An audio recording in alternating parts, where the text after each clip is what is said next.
Bonsoir à toutes et à tous. Bienvenue pour ce nouveau webinaire. Bonsoir Frédéric. Bonsoir Baptiste. Bonsoir Philippe. Bonsoir Baptiste.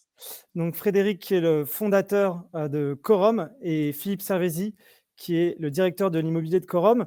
Merci d'être aussi nombreux. On a rarement eu autant de personnes connectées pour un webinaire. L'objet de ce webinaire est de répondre aux 5 questions qu'on nous a le plus posées en 2021. Alors, c'est des questions que certains ont déjà posées avant, mais en tout cas, elles sont revenues un grand nombre de fois cette année. Donc, nous allons tâcher d'y répondre. Et donc, parmi ces questions, il y a une première question sur le bureau. Est-ce que c'est un espace déserté ou un espace en reconquête? Il y aura évidemment une question sur l'immobilier de santé, puisqu'on en parle beaucoup. Une autre question sur l'inflation, dont on entend parler au quotidien dans la presse. On parlera évidemment des rendements des fonds en euros qui ne sont pas encore connus, mais on commence à savoir un petit peu, à connaître la tendance. Et enfin, une question qui revient assez régulièrement, qui est celle de la fiscalité des revenus des SCPI. Et nous aurons l'occasion d'aborder la fiscalité des SCPI gérée par Quorum. Je vous propose de commencer et je me tourne vers toi, Frédéric, et vers toi également, Philippe. Quel est ton point de vue sur le bureau? Parce qu'on entend beaucoup parler avec les différents confinements, la situation sanitaire que l'on a traversée et que l'on traverse encore. On entend tout un tas de choses sur le bureau. Est-ce que tu peux nous faire part de ton avis et de tes convictions? Ouais, je vais laisser la parole à Philippe parce que Philippe est sur le terrain au quotidien aux quatre coins de l'Europe. Et évidemment, il a l'occasion de rencontrer à la fois les locataires et les utilisateurs donc de ces bureaux. Donc Philippe, ton témoignage. Oui, alors, en effet, l'immobilier de bureau a fait énormément parler sur les 2 dernières années suite à la crise sanitaire et aux nouveaux modes de travail, avec notamment le télétravail qui a été mis en place dans de nombreuses entreprises. Ce qu'on constate depuis notamment le début de l'année 2021, c'est que le bureau est quand même un axe très très fort de l'immobilier en Europe et reste aujourd'hui un axe clé de l'ADN d'une entreprise. Il y a plusieurs éléments qui tentent à prouver que le bureau et notamment la demande placée des utilisateurs va continuer à augmenter. Ce qu'on constate en fait, c'est que suite à la Covid-19, les gens reviennent de plus en plus. Juste Philippe, pardon, je te coupe. La demande placée des utilisateurs, est-ce que tu peux... La demande placée des utilisateurs, tout simplement, c'est le besoin pour une entreprise d'avoir accès à des mètres carrés. Donc c'est la demande de mètres carrés par les entreprises dans différents pays.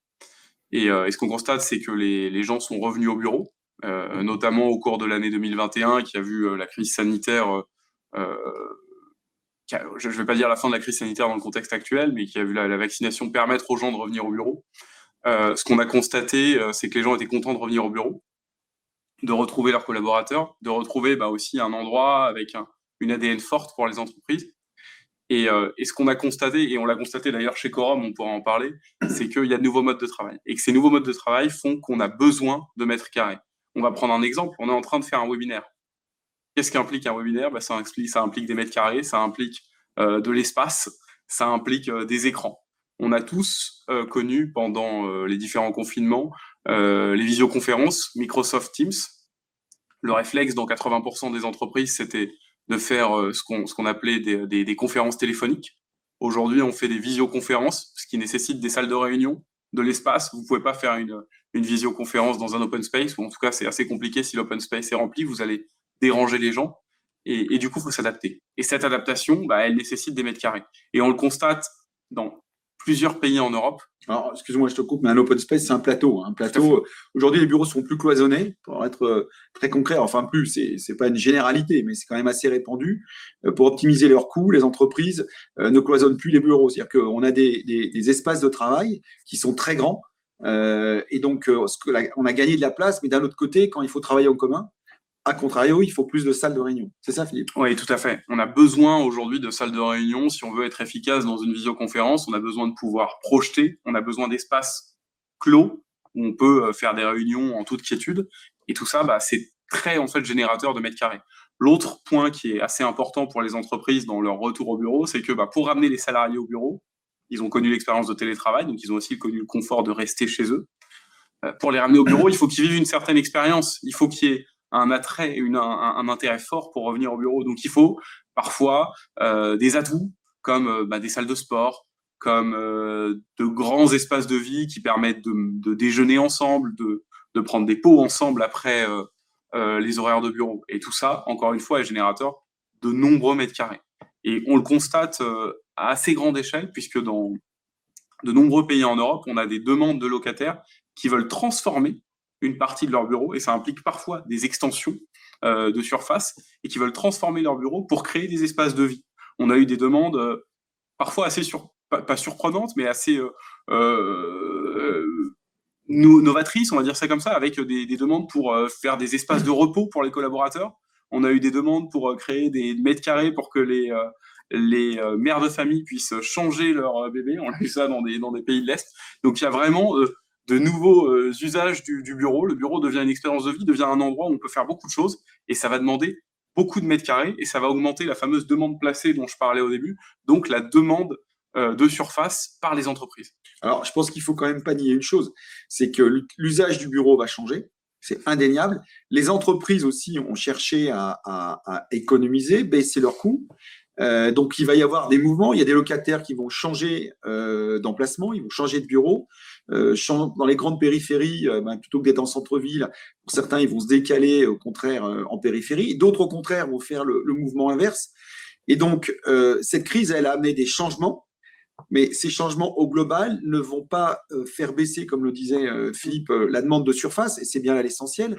Donc, en face d'une surface, il y a des loyers loués, et donc des mètres carrés loués. Et puis aussi, il y a un mouvement de fond. C'est-à-dire que le premier des mouvements, enfin, il y a deux mouvements de fond. Le premier mouvement de fond, c'est que ça, c'était déjà une expérience du passé, mais toutes les entreprises ont constaté que le télétravail a des avantages.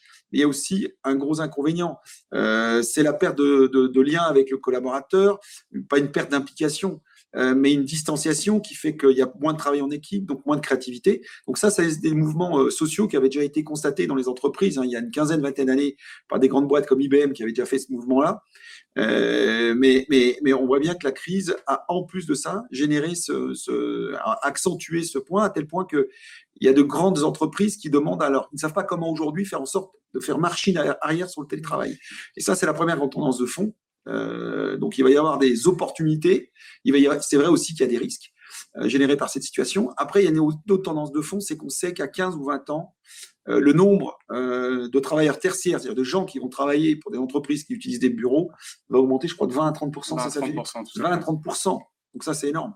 Messieurs, pardon, j'entends vos différents points et donc ces nouveaux usages liés au bureau et ces besoins en mètres carrés actuels et futurs. Néanmoins, ça va représenter des charges, des coûts potentiellement de transformation. Qui va payer finalement? Alors, encore une fois, il y avait des choses qu'il fallait anticiper. Et même si on ne sait pas ce qui va se passer à l'avenir, on ne sait pas ce qui va se passer demain matin, après-demain matin, mais nous, chez Corum, on a toujours eu une vigilance, une préoccupation, c'est que ce qui crée de la valeur dans l'immeuble, c'est le locataire. Donc, si vous n'avez pas de locataire, votre immeuble, il ne vaut rien. Enfin, il ne vaut rien. Il ne vous rapporte rien. Bon. Et donc, une façon de se prémunir contre l'absence de locataire, c'est d'avoir des baux très long terme.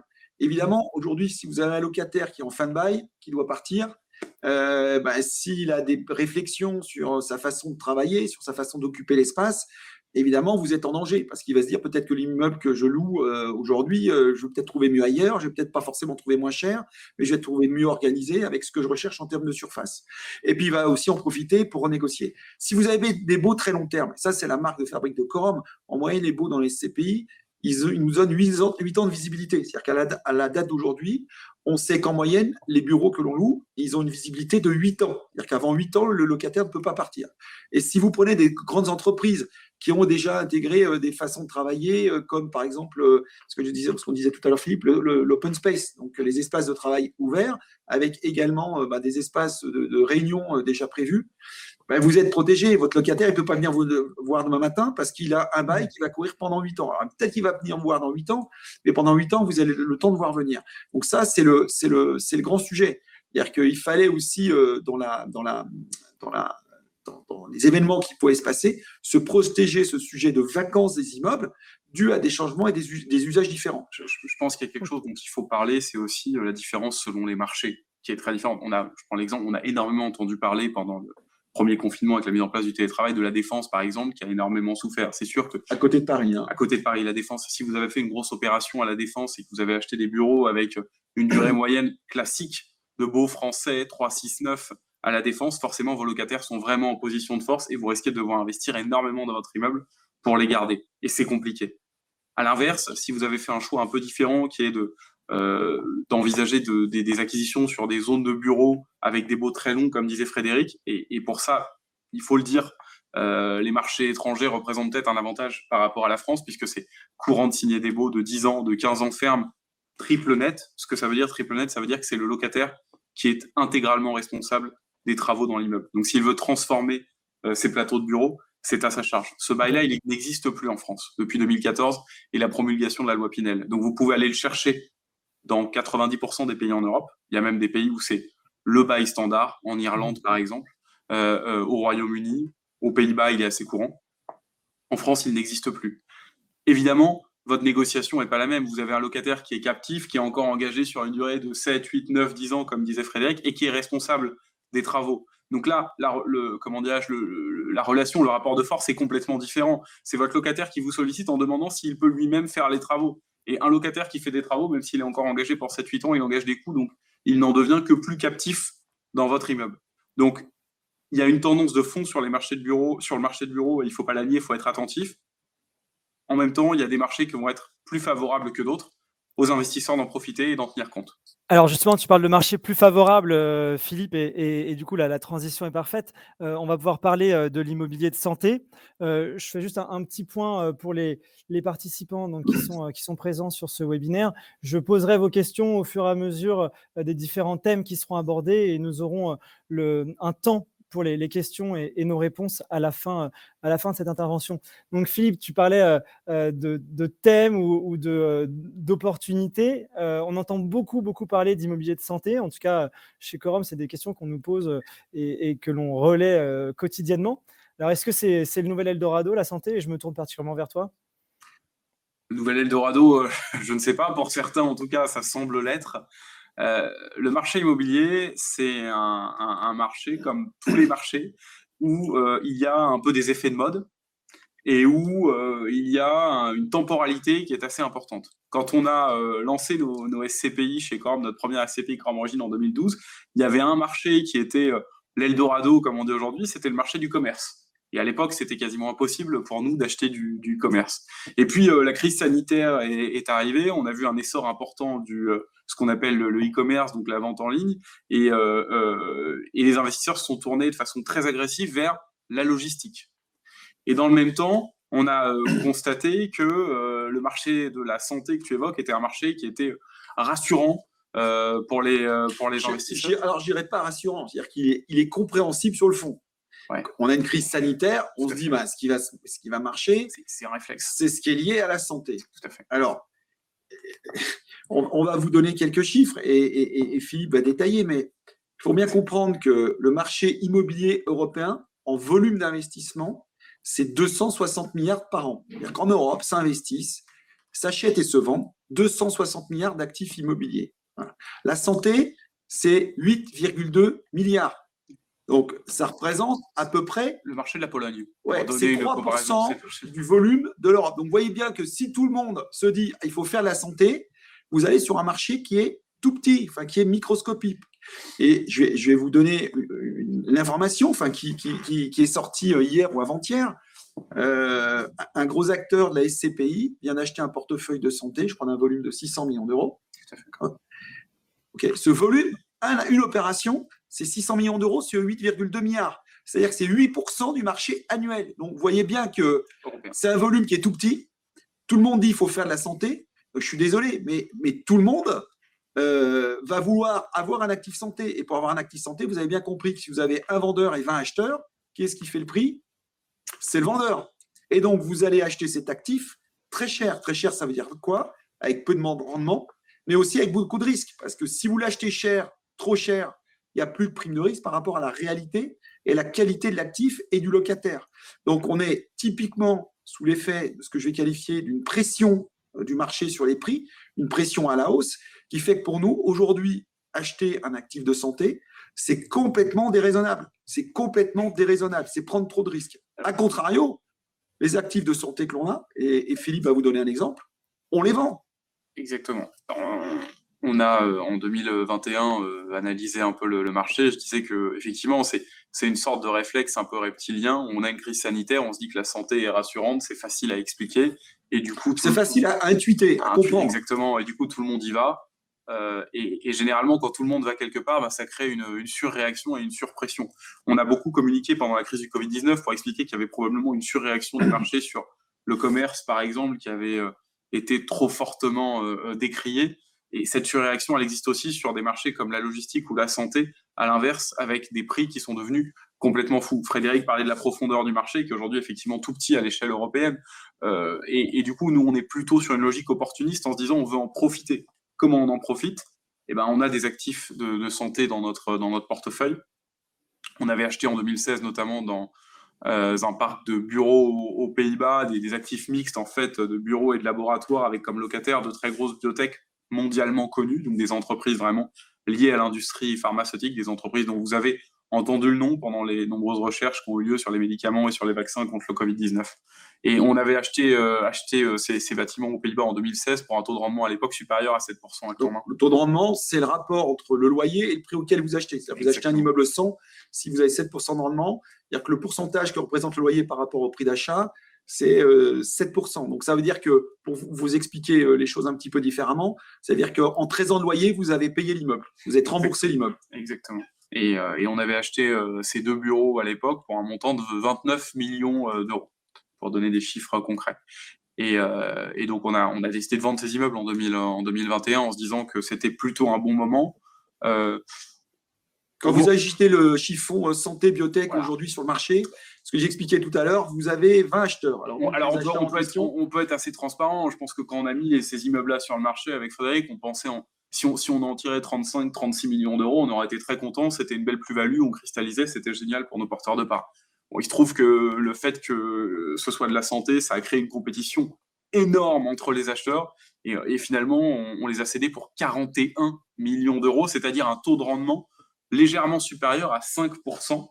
Donc, comme le disait Frédéric tout à l'heure, 7% vous rentabilisez en 13 ans, 5%, vous faites le calcul, c'est 20 ans. Donc, en 20 ans. Donc, c'est un investissement. Et donc, ça fait une plus-value combien en euros? Ça fait une plus-value de 12 millions d'euros. Sur un prix d'achat qui était de 29 millions d'euros, absolument. Donc, ça veut dire qu'on a fait 30% de plus-value en 5 ans.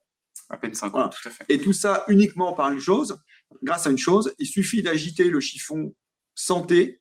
Et alors, c'est encore mieux que santé, c'est biotech. Et d'un seul coup, vous avez 20-30 acheteurs qui sont prêts à payer, je ne vais pas dire n'importe quel prix, mais presque.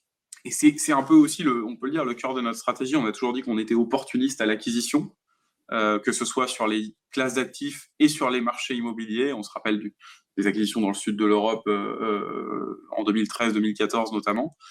C'est exactement la même chose à l'arbitrage. Il faut savoir être opportuniste et il faut savoir vendre les classes d'actifs les plus prisées pour créer de la concurrence entre les acheteurs et maximiser une éventuelle plus-value. Je pense qu'il faut être très modeste. Et être très modeste, c'est se dire que quand une idée est largement répandue, et généralement, on a souvent, on est des gens normaux, on a la même idée en même temps que tout le monde. Il y a des gens qui sont supérieurement intelligents, et que je vais qualifier de génie, qui sont capables d'anticiper les mouvements. Ceux-là, ils sont rares.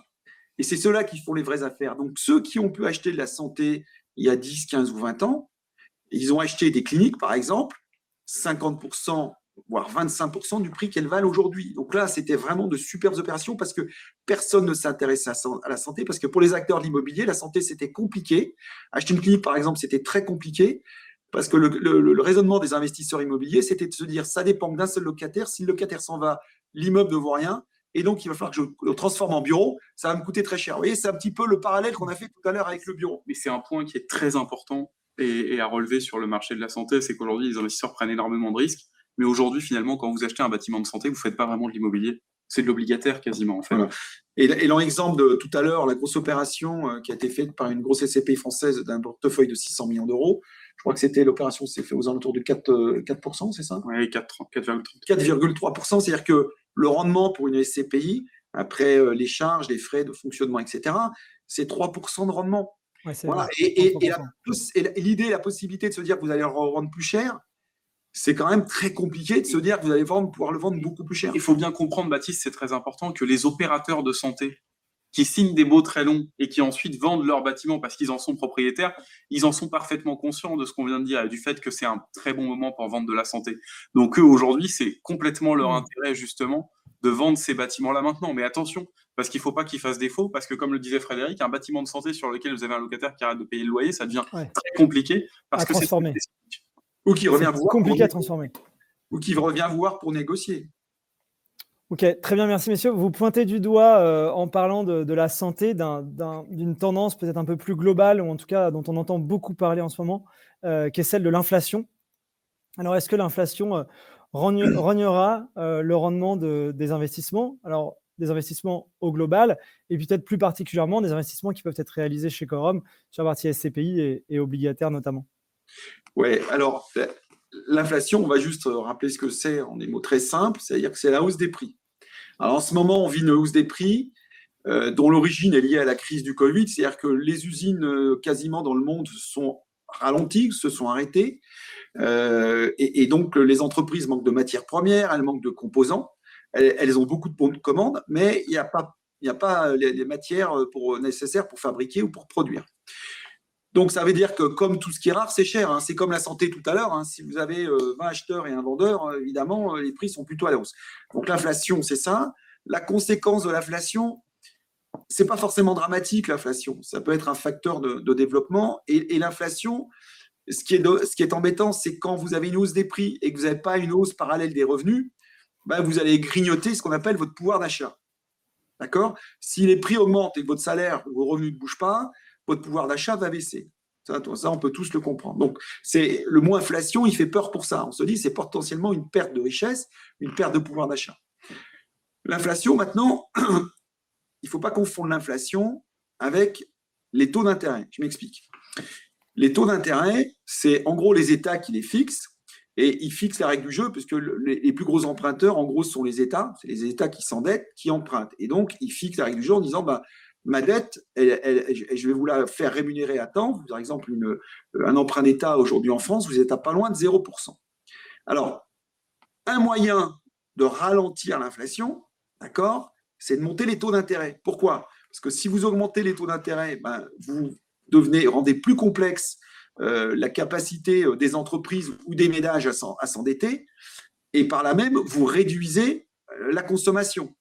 Ou vous réduisez, par exemple, la capacité des entreprises à investir, puisqu'elles peuvent moins s'endetter. Donc, vous réduisez les besoins de matières premières, de composants, de produits manufacturés et ou de services. D'accord ?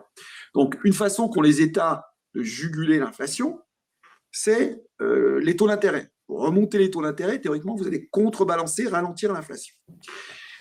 Alors, une fois qu'on a dit ça, donc le risque d'inflation, il est là. Si en même temps, il y a une hausse des revenus, c'est moyennement grave. Le truc, c'est que s'il y a trop d'inflation, ça peut devenir très compliqué parce qu'on va perdre confiance. Si on a 1% d'inflation, c'est pas très grave. S'il y a 10% d'inflation, on peut tous commencer à se dire, zut, si dans une année, je dois avec mon salaire ou mes revenus compenser 10% de hausse des prix, on peut détraquer l'économie et rendre les gens, on va dire, peu confiants dans le système. Donc, c'est pour ça que les États, aujourd'hui, on parle risque de hausse d'inflation. On entend les États-Unis, la Banque centrale américaine va augmenter les taux d'intérêt pour ralentir l'inflation qui est près de 6% aujourd'hui aux États-Unis et qui devient un petit peu problématique, qui pourrait faire amener une perte de confiance. Et donc, le vrai sujet, il est là. C'est-à-dire que, quel que soit l'actif, si vous avez, par exemple, dans l'immobilier de l'inflation, c'est moyennement grave parce qu'en théorie, nos loyers, et dans la pratique, les loyers des CPI, par exemple, ils sont indexés avec l'inflation. Donc, les revenus, il faut augmenter. Et puis, la valeur le vrai sujet, c'est la valeur de votre actif. C'est-à-dire, si vous achetez quelque chose 100, mais que demain, il y a une inflation et que la même chose vaut 110, si vous devez les revendre, ce n'est pas très grave. On voit bien que tout monte, donc tout se décale vers le haut. Donc, vous compensez l'inflation par une augmentation des revenus et de la valeur des choses.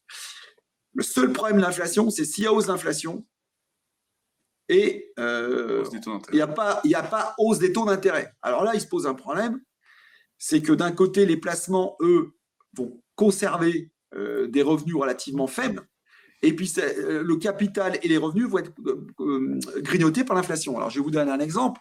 aujourd'hui, le fonds en euros, ce qu'on va trouver dans l'assurance vie, donc le fonds en euros, c'est la partie de l'assurance vie dont le capital est garanti. Pourquoi ? Parce que c'est la dette d'État, globalement, mais qui offre très peu de rémunération, parce que l'État, il ne veut pas payer sa dette trop cher. Donc, vous allez avoir un fonds en euros cette année qui va peut-être à 1,2 à 1,3%. Vous vous rendez bien compte que quand on avait 1% d'inflation, ce n'était pas très grave. Vous gagnez 1,3%.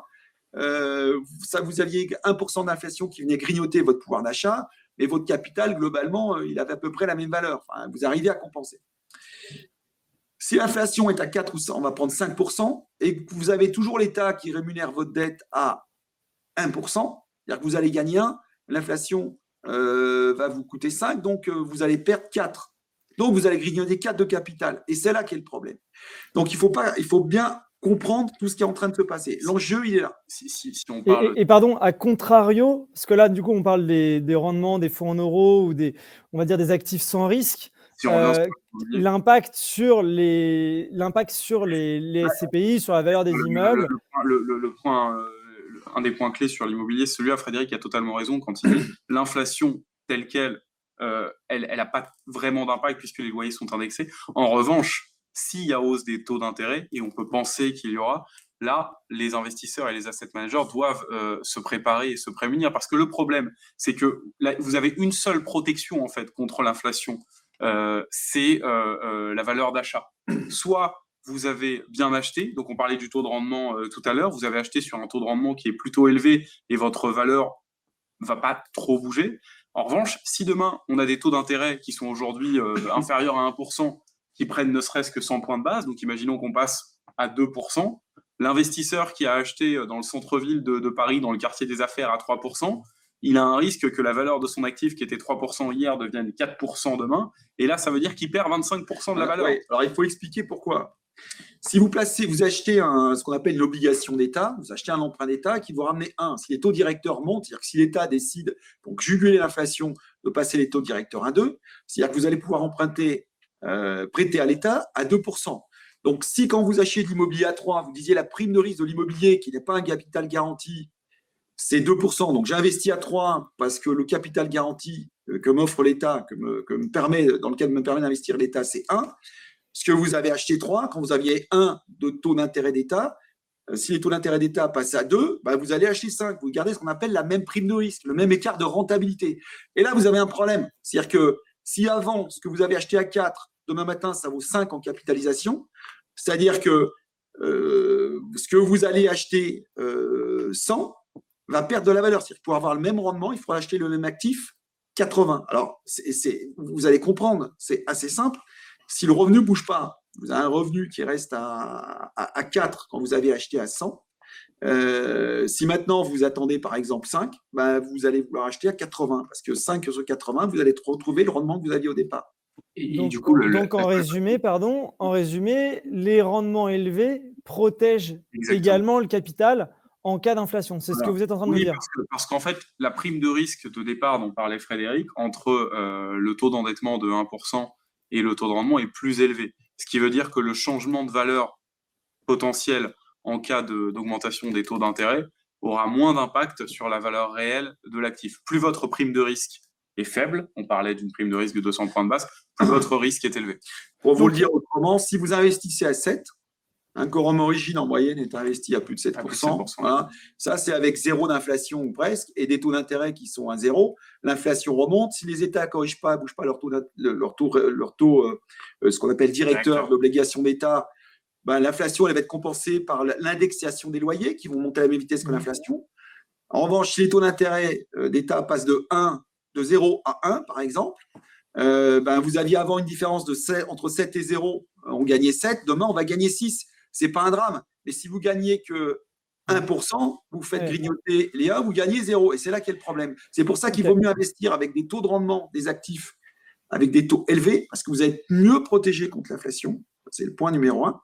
Et le point numéro 2, c'est qu'en étant mieux protégé contre l'inflation grâce aux revenus, vous allez perdre moins de valeur sur le capital. Okay. C'était effectivement là où je voulais en venir, c'est que l'impact sur le capital, il y en aura un comme sur tout placement ou comme sur tout actif, mais compte tenu du rendement élevé à l'acquisition, on a une meilleure protection, en tout cas un impact plus faible sur la valeur du capital. Et de l'indexation des loyers. Et de l'indexation des Et loyers. l'indexation des loyers. Et dans ces cas-là, il y a un troisième élément qui est aussi protecteur, c'est d'avoir un niveau d'endettement qui est raisonnable. Parce que si vous êtes trop endetté et que la valeur de vos actifs chute, vous avez un gros problème puisque la banque peut venir vous voir en disant désolé, mais là, vous avez dépassé un certain seuil et on a un problème sur la valeur de vos actifs. Voilà, vous avez trop de dettes par rapport à la valeur de l'immeuble. Vous aviez acheté un immeuble 100, vous avez mis 50 de dettes. La banque vous disait, OK, ça fait un taux d'endettement de 50%. Demain matin, si votre immeuble, de par la hausse des taux d'intérêt, a une valeur qui descend à 80, par exemple, eh bien, vous avez 50 de dettes pour 80. Et là, ça pose un problème parce que vous allez passer les 50% d'endettement et la banque va vous demander de rembourser. Donc, c'est pour ça que dans nos SCPI, on a très peu d'endettement. L'endettement moyen est aux environs de 17%. Ouais, autour de voilà. Tout à fait. Si vous êtes endetté à 20-25%, c'est pas vraiment un sujet. En revanche, il y a beaucoup de sociétés dans l'immobilier qui sont beaucoup plus endettées. Si vous êtes endetté entre 50 et 60%, l'inflation et l'augmentation potentielle des taux d'intérêt est là, ça peut avoir un risque. OK. Ouais. Mais Baptiste, ce qu'il faut dire aussi, c'est que l'inflation, ça doit pas être quelque chose d'anxiogène. Et la hausse des taux d'intérêt doit pas être quelque chose d'anxiogène. Ça fait partie des événements de marché. On a eu la crise de Covid qui a produit des effets. Voilà. On a eu il y a 15 ans la prise des subprimes qui a eu des effets. On voit bien que quand on est dans l'anticipation permanente d'une déstabilisation de marché, et nous, c'est notre position chez Corum, on a toujours été extrêmement vigilants à ce qui pouvait se passer dans les conséquences des évolutions des marchés. C'est pour ça qu'on est uniquement concentré sur les acteurs qui créent de la valeur, à savoir les entreprises auxquelles on prête de l'argent à travers nos fonds obligataires ou les entreprises auxquelles on loue des immeubles dans l'immobilier. Et c'est ça qui nous intéresse. Et c'est là-dessus qu'on est extrêmement vigilant au prix auquel on achète soit les obligations, soit les immeubles. On est vigilant avec des entreprises solides, des rendements élevés et surtout une projection sur long terme, l'engagement des entreprises sur long terme. Et là, vous protégez en grande partie. Et ça pourrait permettre de revenir à un marché plus sain, puisqu'aujourd'hui, on le disait tout à l'heure en parlant de certaines classes d'actifs, il y a certains acteurs qui ont peut-être un peu trop de cash et qui ont tendance à acheter très très cher, ce qui crée en fait une surréaction des marchés qui est pas une bonne nouvelle pour l'investisseur final. Ok, merci à tous les deux. Je change un petit peu de thématique, mais on reste quand même dans le même environnement. Vous avez parlé d'obligations d'État, que l'État français empruntait aux alentours de 0 en fonction des durées. Pas que l'État français. Non, mais c'était l'exemple. Ils offrent des taux négatifs. Alors ça, c'est très intéressant pour la petite anecdote. En Allemagne, quand vous voulez prêter de l'argent à l'État allemand, vous devez payer l'État allemand. Donc, on revient un petit peu. Enfin, on ne se fait pas rémunérer par l'État pour lui prêter de l'argent. C'est l'État qui vous fait payer pour avoir le droit de lui prêter de l'argent. On revient à une notion un peu féodale. C'est-à-dire que c'est un peu comme un coffre-fort, quoi. Pour être sûr de ne pas perdre le capital, vous êtes prêt à payer pour ne pas perdre le capital. Mais au bout du compte, vous grignotiez bien votre capital. Donc, on était dans une situation complètement paradoxale. Alors, ok, et donc l'impact, et peut-être que ma transition est un peu rapide, mais parce que peut-être que tu peux rappeler ce qu'il y a dans les fonds en euros, et du coup, ça sera peut-être plus clair pour tout le monde. On voit leur rendement baisser, et pourquoi et jusqu'où? Oui, alors ces pauvres fonds en euros, alors quand je dis ça, c'est tout à fait amical et sympathique, mais ces pauvres fonds en euros, qu'est-ce qui s'est passé? Il y a 15-20 ans, il y avait, alors c'est vrai qu'il y avait pas mal d'inflation, et puis il y a des États qui avaient vraiment besoin d'argent pour tenir leur budget. Donc, on rémunérait, les États acceptaient de rémunérer leurs dettes très chères, mais parce qu'il y avait aussi l'inflation. Donc, les fonds en euros, donc capital garanti, c'est pour ça qu'il y a du papier d'État dedans, parce qu'en théorie, l'État est infaillible. Et l'État, c'est la dette qui est très liquide. C'est-à-dire que c'est la dette que vous pouvez revendre très vite. Donc, vous aviez de la dette d'État qui était jusqu'à 10-11%. D'accord? Et on a en idée ces fameux fonds en euros qui avaient des rendements très élevés. On était liquide immédiatement. Vous alliez voir votre assureur, votre assurance vie était remboursée instantanément. Donc, c'était un produit d'épargne magique. Le problème, c'est que les États ont rémunéré de moins en moins cher la dette qu'ils empruntaient. Et donc, on est arrivé à une situation depuis quelques années où la dette était à 0, voire négative. C'est pour ça qu'on voit l'évolution du fonds en euros qui a baissé tendanciellement pour se rapprocher de un peu plus de 1% sans doute en 2021. Et donc là, avec l'inflation qu'on voit donc à l'écran, c'est un peu comme prêter à taux négatif finalement, en tout cas perdre du pouvoir d'achat. C'est-à-dire que vous placez votre argent, vous allez récupérer 1,14% d'intérêt, mais de l'autre côté, si vous avez une inflation à 4%, on n'est pas très loin de ça sur les derniers mois, ça veut dire que tous les ans, vous allez perdre 3% de votre capital. Et donc, pour répondre à la question, jusqu'où les rendements vont-ils descendre? Alors, Et combien de temps ça va durer? Parce que si les taux remontent, on peut se dire que les rendements des fonds en euros vont remonter. En tout cas, on peut se dire ça pour qu'ils augmentent, rapidement. faut bien comprendre que tout ça, c'est un système de vases communicants. En fait, les fonds en euros, comme n'importe quel fonds, c'est un peu comme une péniche. Ils sont partis il y a une dizaine, quinzaine d'années avec des rendements très élevés parce qu'ils achetaient des obligations d'État qui étaient très bien rémunérées. Au fur et à mesure, la collecte des épargnants est arrivée, il a fallu qu'ils rachètent de nouveaux papiers d'État qui, eux, étaient de moins en moins rémunérés. Donc là, aujourd'hui, ça fait 3-4 ans que ces fonds en euros ont beaucoup collecté, d'accord, avec du papier, les obligations d'État, qui ramènent zéro.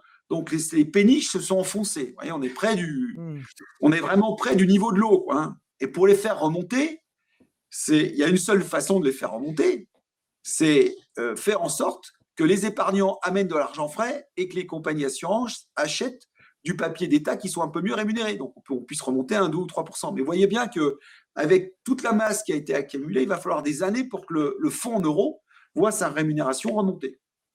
Et donc, les épargnants acceptent demain matin, par exemple avec une inflation à 3%, d'aller acheter un fonds en euros qui, par définition, même si ils arrivent à racheter du papier avec plus de rentabilité, remonte peut-être à 2%. Donc, ça va être quand même compliqué commercialement et les épargnants vont avoir un peu de mal à aller placer dans des produits d'épargne qui n'auront pas de rentabilité, voire de rentabilité négative. Et donc, c'est quoi la solution?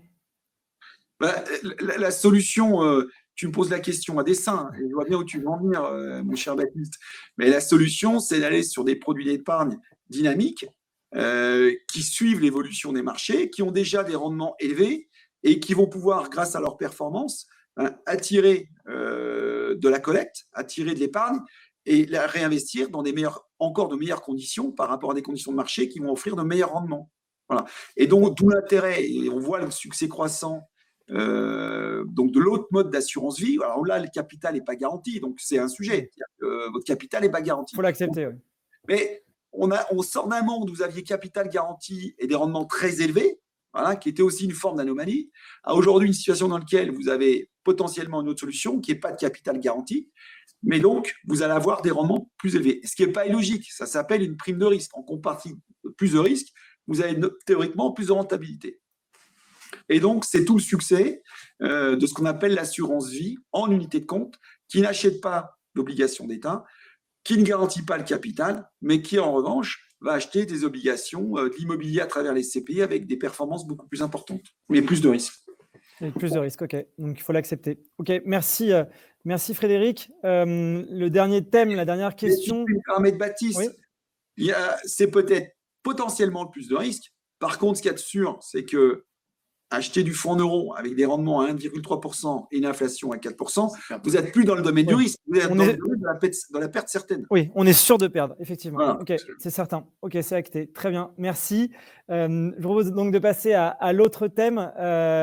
C'est la dernière question qui nous a été très régulièrement posée et qui nous est posée tous les ans et à une période en particulier qui est le mois d'avril, le mois de mai, quand vient la période fiscale. Quelle est la fiscalité sur les revenus de SCPI et en particulier sur les SCPI Quorum? Je me tourne peut-être vers toi, Frédéric. Alors, on va laisser le grand spécialiste. Il connaît encore mieux ce sujet-là que moi. Non, je sais que c'est une des batailles de Frédéric, ce sujet. Donc, de toute façon, je sais que mon temps de parole va être limité. Ce qu'on peut dire aujourd'hui sur la fiscalité des revenus des SCPI, et je sais que la question revient souvent, c'est que on est sur un régime qui sera très différent selon les investissements de la SCPI. Une SCPI qui sera investie 100% en France n'aura pas la même fiscalité qu'une SCPI qui est investie en partie à l'étranger, puisque dans certains pays à l'étranger, la SCPI en fait va payer pour l'épargnant et l'épargnant, selon le régime du pays, bénéficiera ou non d'un crédit d'impôt en France par la suite. Alors, attends, je me permets juste une petite précision, Philippe. Ici, on a pris l'exemple, on a pris un cas concret d'un épargnant qui a investi chez Quorum avec un niveau de fiscalité moyen par rapport aux différents, par rapport au barème fiscal qui existe en France. Et quand tu dis crédit d'impôt, voilà, c'est un des dispositifs qui permet d'éviter la double imposition. Je me permets simplement cette précision. En tout cas, il y a une règle d'or, c'est qu'on est en Europe. Alors, l'Europe est assez bien faite pour ça en termes de fiscalité. On ne peut pas payer 2 fois l'impôt, une fois dans un pays et une deuxième fois dans l'autre. Voilà, ça c'est la règle d'or. l'Europe est assez bien faite puisque, alors on fait attention aussi avant d'investir dans un pays, évidemment, on investit dans des pays qui ont ce qu'on appelle une convention fiscale avec la France, c'est-à-dire que justement, il y a un accord bilatéral entre la France et le pays en question qui fait que le porteur de part qui générera des revenus dans un de ces pays ne sera pas imposé dans les deux pays. D'ailleurs, ça nous a limité sur certains pays, puisque certains pays en Europe, je prends un exemple, le Danemark, n'a pas de convention fiscale avec la France, ce qui nous empêche d'investir dans ce pays. En revanche, pardon, Philippe, on ne va pas investir à l'étranger pour cet avantage fiscal. En tout cas, ce n'était pas le but initial. Tout à fait. La jeunesse de l'investissement à l'étranger chez Quorum, très clairement, n'est absolument pas une raison fiscale. C'est une raison opportuniste, comme on l'a toujours dit, comme sur les classes d'actifs quand on en a parlé tout à l'heure. Tout simplement, on considère que le marché français est surévalué, comme d'autres marchés en Europe, on peut citer l'Allemagne, et par conséquent, on préfère aller se diversifier sur des marchés étrangers qui ont souvent des conditions juridiques meilleures, on parlait des baux longs et triple nets, et des rendements plus élevés. Et donc des prix à l'achat plus intéressants pour les investisseurs. Absolument. Alors par exemple, le marché français et allemand sont plutôt favorables aux vendeurs. Et pour revenir sur la fiscalité, on ne va pas non plus se mentir, ça varie selon les pays, mais dans l'ensemble, la fiscalité à l'étranger est plus favorable. La France est un des pays aujourd'hui où on paye le plus d'impôts en Europe, et ça permet dans l'ensemble à nos porteurs de parts de payer plutôt moins d'impôts. Bien évidemment, selon la SCPI sur laquelle ils sont investis et la proportion dans laquelle la SCPI est investie dans certains pays, et évidemment le niveau de revenu du porteur de part, la fiscalité ne sera pas la même. Et il y aura des mécanismes d'imposition qui seront différents. On a parlé du crédit d'impôt tout à l'heure. Dans certains pays, c'est imposé directement à la source et la SCPI va se substituer. Mais dans tous les cas, le porteur de part, à la fin, dans sa déclaration, fera une déclaration fiscale en France avec l'aide des conseillers de chez Quorum qui vont lui préparer un document lui permettant de remplir sa déclaration fiscale. Et je pense qu'on peut dire, Frédéric, que globalement, le fait de bénéficier d'une imposition qui est, si on prend l'exemple de nos plus grosses SCPI, par exemple Quorum Origine, à 90% à l'étranger, puisque la SCPI est investie à moins de 10% en France, est plutôt positif pour la fiscalité de l'épargne. Oui, alors exactement. Et ce qu'il faut retenir, c'est que quand vous êtes investi à l'étranger avec une SCPI, en fait, la SCPI avance pour vous l'impôt à l'étranger, c'est une forme de prélèvement à la source. Et donc, dans votre déclaration, vous n'aurez plus rien à payer en France en fonction de votre taux d'imposition. Parce qu'évidemment, si vous avez un taux d'imposition qui est supérieur au taux, à l'impôt qui a déjà été payé à l'étranger, l'État français va vous dire il faut compléter, vous n'avez pas SCPI d'impôt. Mais il y a une grosse différence entre une SCPI qui investit 100% en France et une SCPI qui a investi à l'étranger. C'est que pour la partie du patrimoine détenu en France, vous allez payer les contributions sociales, CSG, CRDS, que vous ne paierez pas si la SCPI est investie à l'étranger. Ce sont les 17,2% qu'on voit à l'écran. Exactement. Donc c'est très important. Nous, on n'a jamais fait ni un axe de communication, ni un avantage de nos SCPI, mais c'est une réalité. Donc, ce qu'il faut retenir, c'est que SCPI a investi à l'étranger, l'impôt est déjà payé pour vous à l'étranger par la SCPI. Voilà. SCPI investi en France, c'est à vous de payer l'impôt français. Par contre, ce que vous allez économiser définitivement sur la SCPI étrangère par rapport à la France, c'est CSG, CRDS, donc les 17,2%. Et ça, c'est la grosse différence. Ok, très bien. Merci beaucoup, c'est clair. Et donc ici, je ne l'ai pas précisé, mais je le fais tout de suite. On parle donc d'un particulier qui investit directement dans les SCPI Quorum. Merci, messieurs. Je vous propose de passer à la session questions et j'espère évidemment réponses. Donc je commence. La première, j'ai bien compris que le placement en SCPI n'était pas liquide. Cependant, en cas de nécessité, quel est le délai raisonnable pour vendre ses parts ? Je vais peut-être me permettre de répondre parce que j'ai la réponse.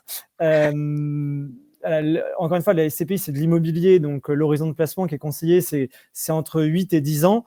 Aujourd'hui, on pourrait dire que la liquidité est quasiment parfaite puisqu'on a beaucoup plus de personnes qui souhaitent rentrer dans la SCPI que de personnes qui souhaitent sortir. Et donc, aujourd'hui, c'est le temps pour nos équipes de traiter une demande de retrait.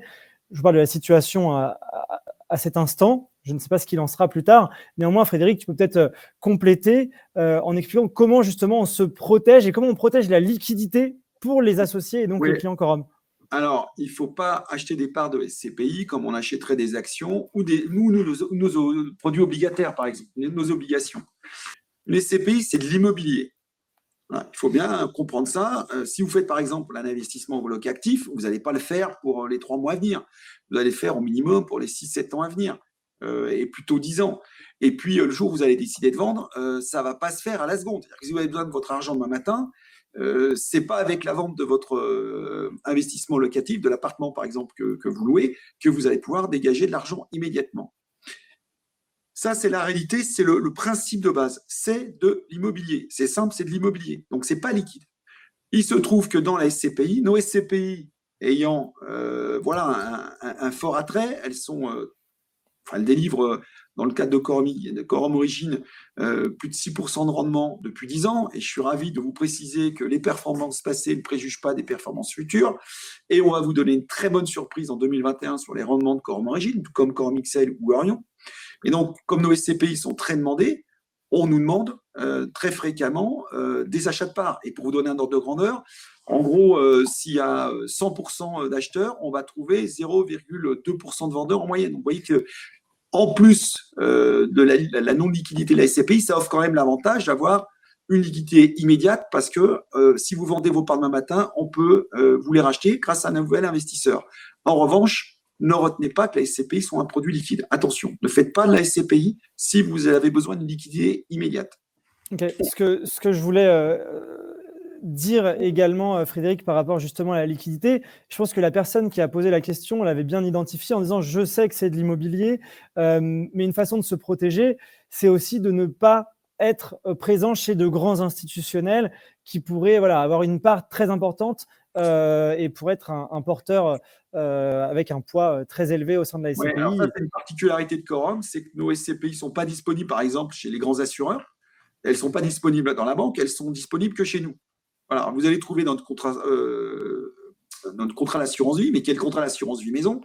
Et vous allez également y trouver nos fonds obligataires.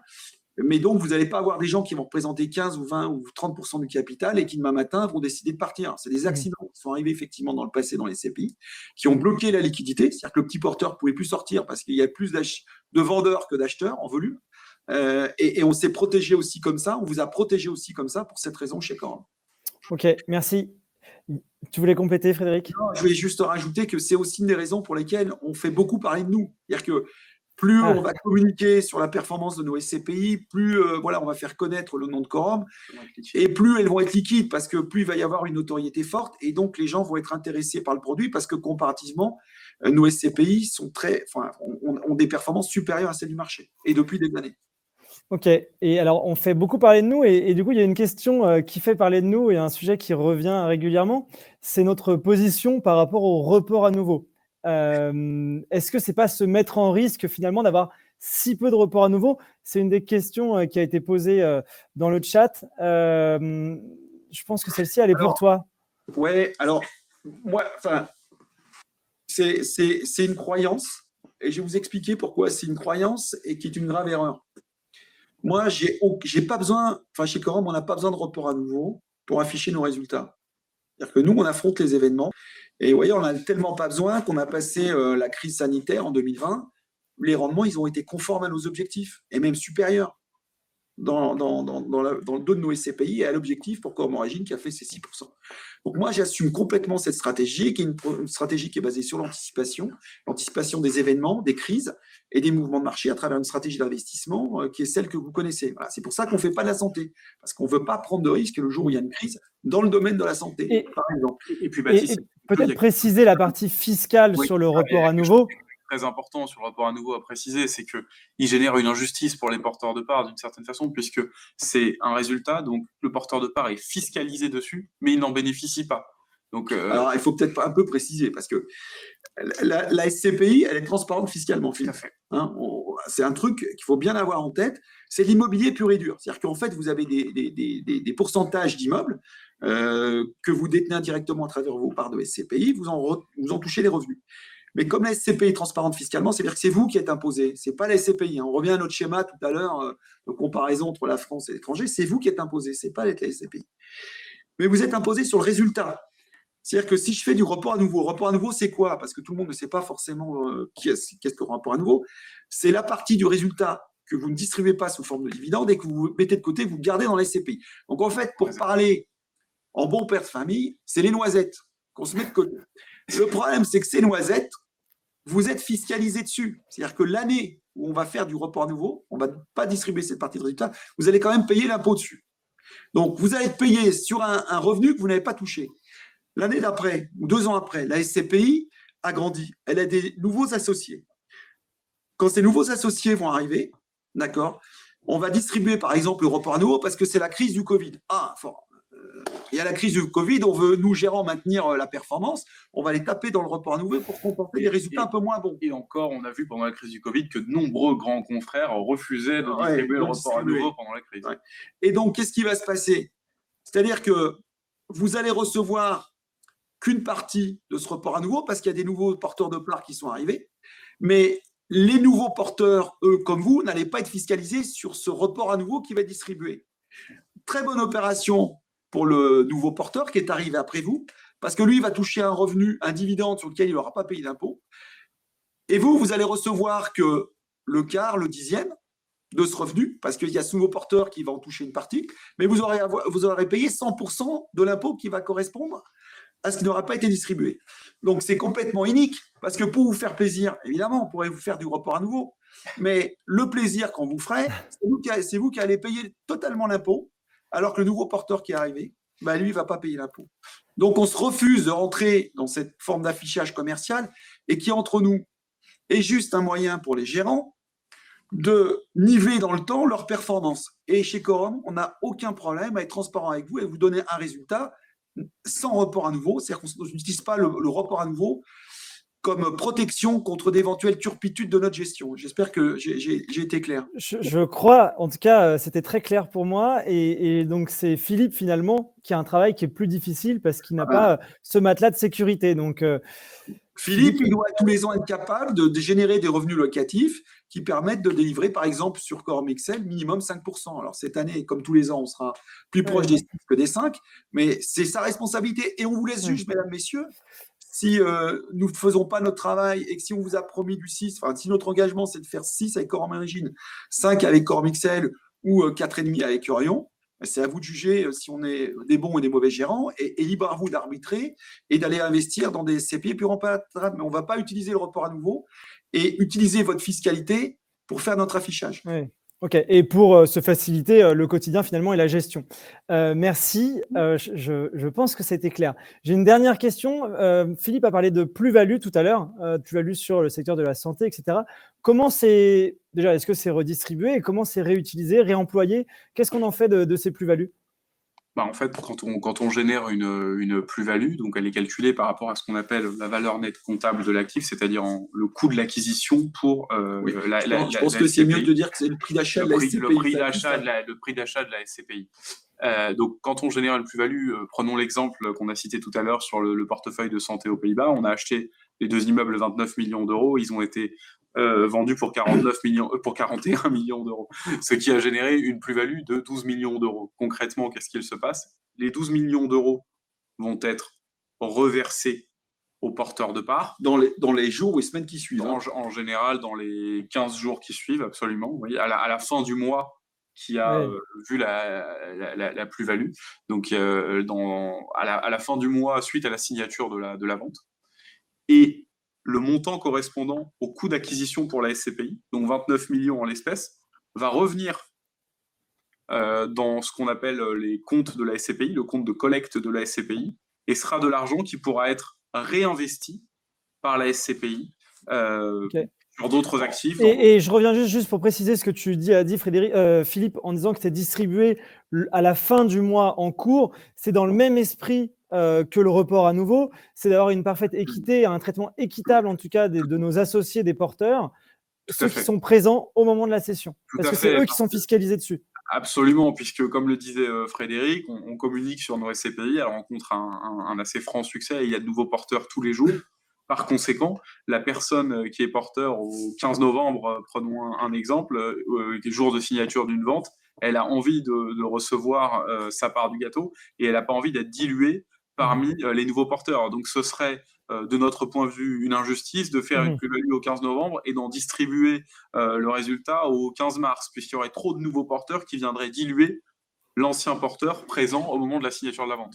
Et Okay. alors, ce que je voudrais rajouter, c'est ce que vient d'expliquer Philippe. En fait, dès lors qu'on vend et qu'on fait des plus-values, on vous redistribue tout de suite la plus-value. Mais cette politique, qui est enfin, c'est plus qu'une politique, cette discipline à laquelle on s'astreint, c'est aussi une, comment dirais-je, je vais utiliser un mot un peu trivial, mais c'est une politique de gagne petit.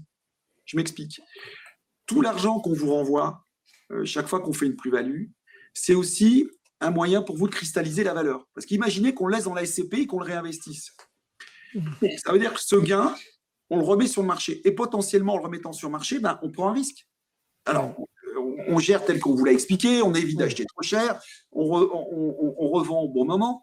Mais si on le laissait dans la SCPI, en fait, votre gain, on le réutiliserait pour investir et donc on le réexposerait. Et ça, pour d'autres associés, d'autres porteurs. Et ça permettrait aussi d'augmenter indirectement la valeur de part, parce que ce gain, il va venir augmenter la valeur de part. Mais une valeur de part qui augmente, ce n'est pas un gain pour vous. Ce n'est pas un gain pour vous tant que vous n'avez pas vendu votre part. Donc, on préfère cristalliser la valeur, vous la donner, c'est du vrai argent, il est sur vos comptes bancaires, et cette richesse-là, elle est à vous définitivement. Voilà. Et ça aussi, c'est un moyen de se protéger des crises, c'est un moyen de se protéger de l'inflation. Voilà. Et c'est notre stratégie. C'est-à-dire que toute la création de richesse, que ce soit sur le résultat, c'est pour ça qu'on ne fait pas de report de gros, que ce soit sur les plus-values, on vous renvoie tout de suite les plus-values. Ben, c'est le moyen de vous protéger et au bout du compte de vous dire, ben, mon investissement Quorum, effectivement, je reçois de l'argent sur mon compte bancaire, ce n'est pas une valeur virtuelle, ce n'est pas une valeur de part virtuelle, c'est vraiment de la vraie valeur, du vrai argent qui est revenu sur mon compte bancaire. Ok, très bien. Merci beaucoup à tous les deux. Je crois qu'on a dépassé quelque peu le temps qui nous était imparti et sur lequel on s'était engagé. Je crois qu'il y a eu un grand nombre de questions sur le chat de ce webinaire. Donc, vous pouvez prendre rendez-vous. Il y a un lien pour prendre rendez-vous et un conseiller pourra répondre à vos questions. Et de toute façon, nous avons enregistré ces questions et celles auxquelles nous n'avons pas répondu, nous tâcherons évidemment de vous recontacter et d'apporter les réponses nécessaires. Merci beaucoup. Merci. Une chose, Baptiste, on n'a pas pu tellement parler de nos fonds obligataires, qui est notre premier métier. Voilà, avant l'immobilier et toutes nos stratégies de gestion immobilière, elles découlent de notre stratégie de gestion obligataire, donc le prêt aux entreprises avec la rémunération par des intérêts. Puis on n'a pas non plus l'occasion de parler de Quorum Life, notre compagnie d'assurance, qui, comme tu le sais, a beaucoup de particularités, mais ça serait peut-être l'objet d'un prochain webinaire, je l'espère. En effet, merci. En effet, je pense qu'on va pouvoir organiser cela et rentrer plus dans le détail de l'assurance vie de Quorum Life et de ses fonds obligataires qui sont les fonds historiques du groupe Quorum. En tout cas, merci beaucoup. Merci à tous les deux. Nous avions près de 1200 participants aujourd'hui. Donc, merci à tous les participants. Et encore une fois, voilà, prenez rendez-vous si nous n'avons pas pu, si je n'ai pas pu poser votre question et si nous n'y avons pas répondu. Et merci à tous. Et je vous souhaite une très bonne soirée. Merci. Merci, au revoir. Au revoir.